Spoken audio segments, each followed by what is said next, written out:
Ang binhi mao ang pulong sa Dios, si Kristo nga magpupugas. Ang tanan nga moduol kaniya mabuhi sa dayon. Juan Kapitulo 8. Unya miingon usab si Jesus kanila, mulakaw ako ug mangita kamo kanako. Apan mga matay kamo diha sa inyong mga sala. Dili kamo makaadto sa akong adtuan. Busa ang kadagkuan sa mga Hudiyo nag-ingmanay. Maghikog makani siya. Nga nag-ingon man nga dili kita makaadto siyang adtuan. Si Jesus mitubag, Kamo taga dinhi sa yuta, apan ako gikan sa langit. Kamo taga dinhi sa kalibutan, apan ako dili taga dinhi. Gisultihan ko kamo nga mga matay kamo diha sa inyong mga sala. Ug mahitabo gayud kini kun dili kamo mutuo nga ako mao.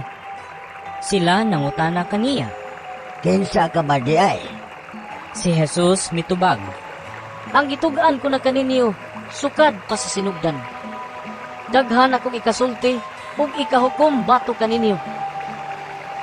Apan matuod ang gisulti sa nagpadala kanako. Ug ang ako lamang nadungog gikan kaniya, mo'y isulti ko sa kalibutan.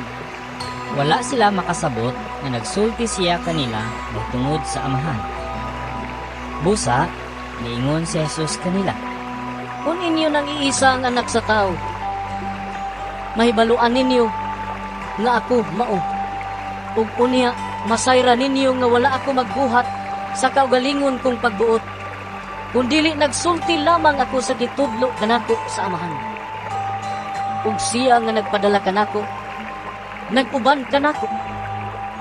Wala ako niya pasagdi nga maginusara, kay nagbuhat man ako kanunay sa makapahimuot kaniya.